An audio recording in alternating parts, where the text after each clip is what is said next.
This is the new refreshed Genesis G80 for 2025, and today we are going to drive the car, talk about what's new, and see if it's still worth buying a big luxury sedan like this. The Genesis G80 has been around for a while, but Genesis has gone and updated some of the exterior styling and a lot of the interior and interior features, but from the exterior, it mostly looks very familiar. This is a sport trim, which is going to change up the looks of this vehicle a little bit. It's also going to give you the option of these Pirelli P0s on 20-inch wheels with this, I want to call it kind of a waffle maker pattern in the spokes that is pretty unique. And then still, we've got these split headlights up front with a slightly new layout for the actual LEDs themselves. And here you can see the grille at the front of this car. Not everybody is a huge fan of the big grille that is on the front of these cars, but I will leave that for you to decide. Under the hood, you can either have a 2.5 liter turbo 4-cylinder with 300 horsepower or this 3.5 liter turbo V6 that gets you 375 horsepower, and both options are mated to an 8-speed automatic transmission. This car in particular is also all-wheel drive, which is great, especially if you live like where we do in Colorado and you need to be able to use a car in all types of different climates and weather conditions. And today you join us in Kentucky for the test drive of this car. Let's put the G80 in Sport Plus mode and throttle it.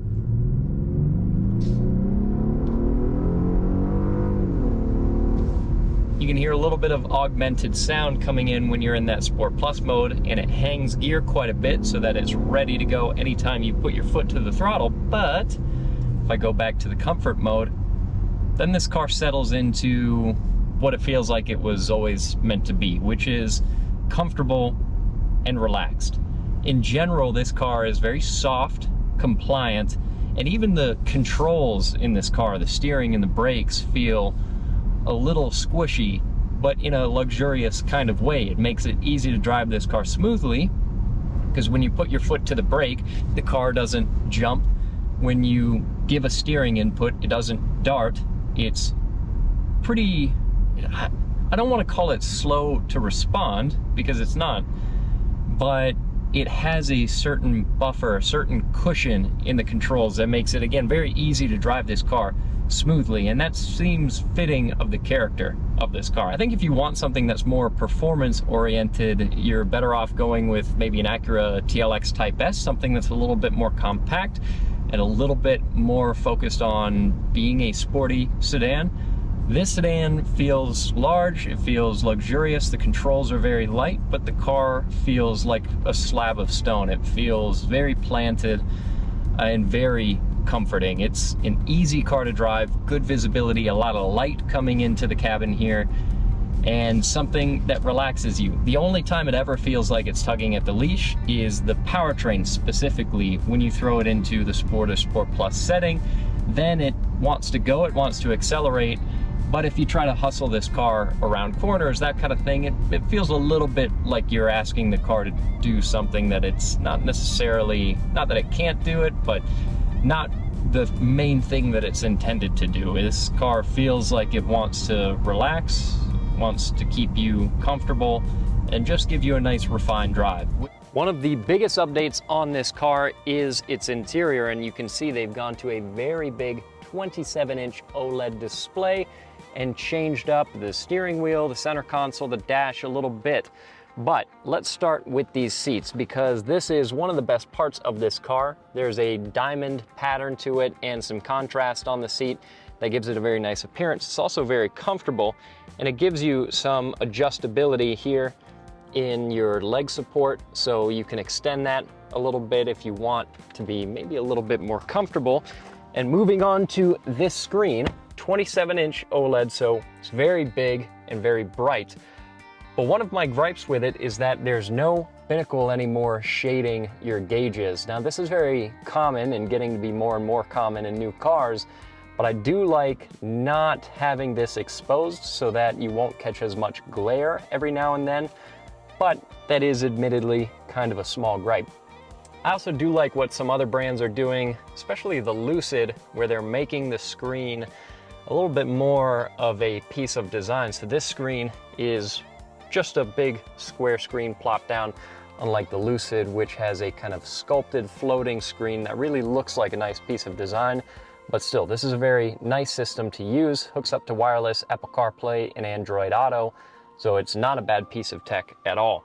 You've also got a few hard buttons for your climate here, mostly just for the temp adjustment. But the rest of this is going to be tap controls that give you a little bit of feedback. We've got heated and ventilated seats, heated steering wheel, even heated center armrest.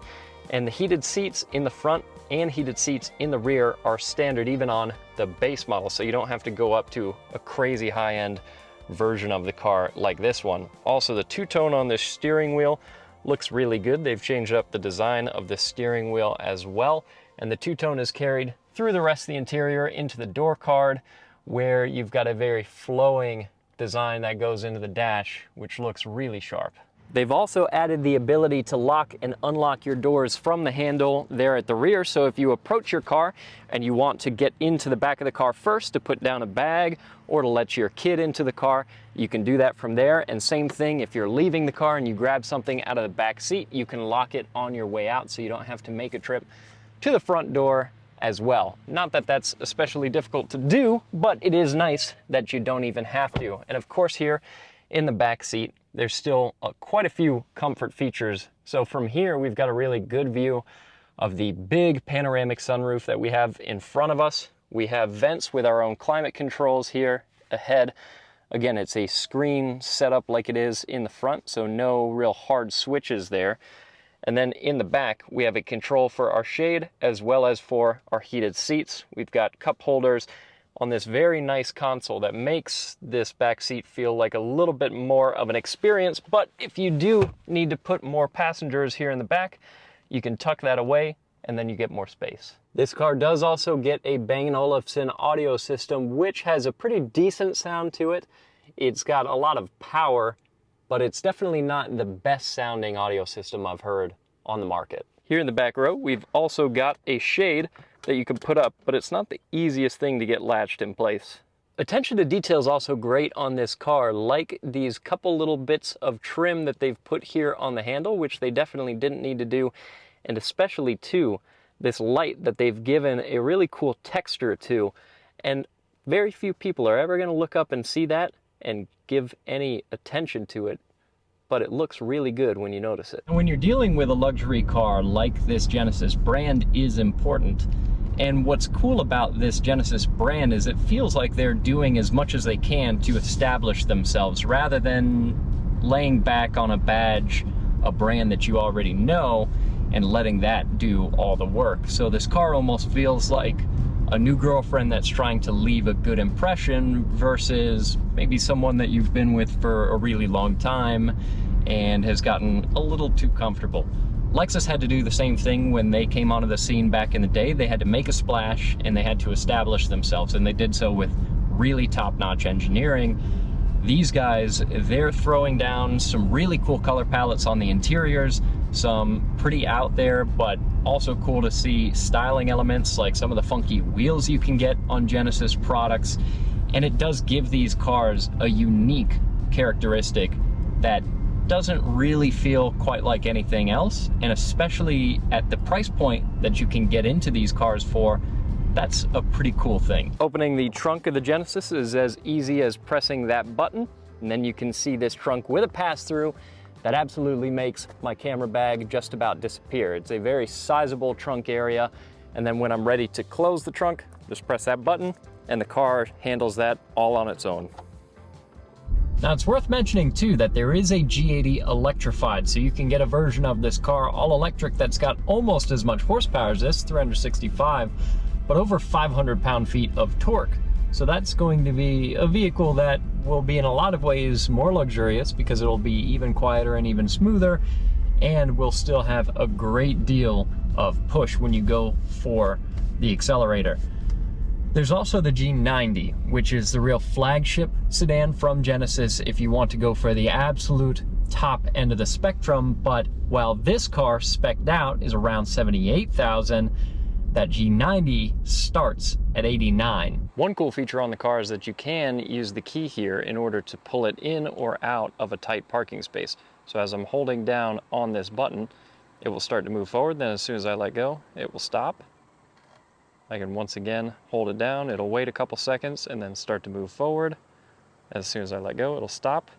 And then the same thing if I hold on to the button below, it will move backwards back into the space, which is of course a cool feature to have. That's nothing super new, but I want to talk a little bit more about this key, because this key, while it looks really sharp, it's got some nice functions to it. It is a very light and somewhat plasticky, flimsy key. Now this is going to be the first impression for a lot of people when they get in this car, and I wish they just made it feel a little bit more substantial. But that being said, the functionality of it is pretty impeccable. All in all, this updated G80 brings still a lot of really good value, good features, and especially for the price point. Starting at around $57,000, this is a step bigger than a lot of its German competitors and gives you tons of features and a really nice experience for the money. You can also spec it all the way up to a 3.5 Sport Prestige like the one that I'm driving, and that's gonna close in around $80,000. So they can get up there in price, but again, you're really getting a lot of features, really nice interior, and a good powertrain, a good driving experience for the money. So I would have no problem recommending this car to somebody that's in the market for a luxury sedan. It's at least worth a drive. So let me know what you guys think down in the comments below. That's all for this video, and we'll see you in the next.